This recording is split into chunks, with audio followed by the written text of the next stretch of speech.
इधर राहुल गांधी की भारत जोड़ो न्याय यात्रा असम पहुंच गई है। यात्रा के 5वें दिन राहुल गांधी ने मुख्यमंत्री हेमंत बिस्वा शर्मा पर बड़ा हमला बोला।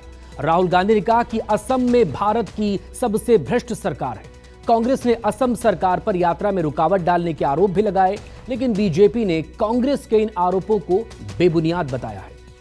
मणिपुर में आप जानते हो सिविल वॉर सा माहौल बना हुआ है, स्टेट बटा हुआ है और प्रधानमंत्री आज तक मणिपुर नहीं गए। नागालैंड में प्रधानमंत्री ने बड़े वायदे किए थे। फ्रेमवर्क एग्रीमेंट 9 साल पहले उन्होंने साइन किया। नागालैंड के लोग आज पूछ रहे हैं कि फ्रेमवर्क एग्रीमेंट का क्या हुआ। नागालैंड से असम में दाखिल होते ही राहुल गांधी ने बीजेपी के हेमंत बिस्वा शर्मा सरकार को सूबे की सबसे भ्रष्ट सरकार बता दिया। पीएम मोदी पर पूर्वोत्तर से वादा खिलाफी का इल्जाम जड़ दिया। यह आरोप भी लगा दिया कि केंद्र सरकार चंद उद्योगपतियों के फायदे के लिए काम कर रही और इसलिए देश के नौजवान बेरोजगारी की मार झेल रहे हैं। यहां पूछूं, सवाल पूछूं युवाओं से, यहां पे असम में इस मीटिंग में कितने युवा बेरोजगार हैं? हाथ उठा के दिखाओ, ये देख लो। जहां भी आप सवाल पूछोगे, हिंदुस्तान के किसी भी प्रदेश में पूछो, आपको बेरोजगारी ही बेरोजगारी दिखाई देगी।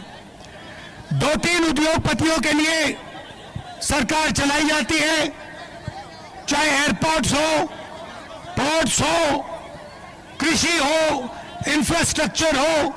नरेंद्र मोदी ने सारा का सारा अदानी जी के हाथ कर दिया। कांग्रेस ने असम सरकार पर न्याय यात्रा में खलल डालने का भी आरोप लगाया, लेकिन मुख्यमंत्री ने कांग्रेसियों के आरोपों को सिरे से खारिज कर दिया। यात्रा असम के लोगों पे एक उमंग का यात्रा बन चुका है, एक उत्साह का यात्रा बन चुका है, एक समन्वय का यात्रा बन चुका है, एक हौसला का यात्रा बन चुका है। क्योंकि यहाँ के लोग परेशान हैं कि यहाँ की जो सरकार है ये किसानों की सरकार नहीं, छात्रों की सरकार नहीं, महिलाओं की सरकार नहीं। असम में जो वर्तमान की बीजेपी सरकार है वो कोयला माफिया की सरकार है, सुपारी माफिया की सरकार है। हम असम में 7 दिन रहेंगे, उसके बारे में हमारे पीसीसी अध्यक्ष और सीएलपी लीडर आपको पूरी जानकारी देंगे। 25 तारीख तक हम असम में हैं। राज्य सरकार की ओर से खूब प्रयास किया जा रहा है कि भारत जोड़ो न्याय यात्रा सफल नहीं हो। कई बाधाएं हमारे सामने खड़े कर दिए गए हैं। असम के सभी वर्ग भारत जोड़ो न्याय यात्रा का संदेशा सुनेंगे। असम का हमेशा एक परंपरा रहता है कि कोई भी मेहमान हमारा राज्य में घर में आएगा तो वो असमीज में बोलता है शत्रुको बरपीड़ा दिबा, शत्रुको बरपीड़ा दिबा। इसका मतलब है कि आपका घर में दुश्मन भी आ गया, उसको भी आप अच्छा से बैठाओ। ये हमारा असम का संस्कृति है, ये असम का परंपरा है, ये असम का इतिहास है।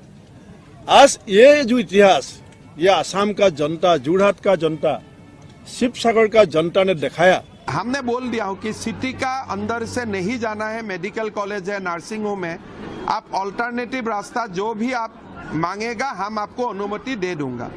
लेकिन आप सिटी का अंदर से ही जाने का जेट करेगा तो मैं कोई पुलिस का व्यवस्था नहीं करूंगा।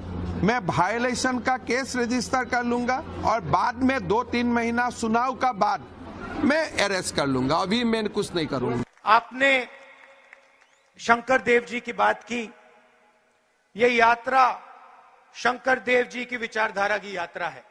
जो उन्होंने कहा और जो असम का इतिहास है, हिस्ट्री है, उसी को हम फिर से दोहरा रहे हैं। शंकर देव जी ने आपको रास्ता दिखाया था, सबको जोड़ने का काम किया था, अन्याय के खिलाफ लड़ाई लड़ी थी। उसी प्रकार से, उसी रास्ते पर भारत जोड़ो न्याय यात्रा चलने जा रही है। कांग्रेस का आरोप है कि असम की बीजेपी सरकार भारत जोड़ो न्याय यात्रा को विफल करने की कोशिश कर रही और यात्रा में अड़चन पैदा कर रही। Bureau report, news 24।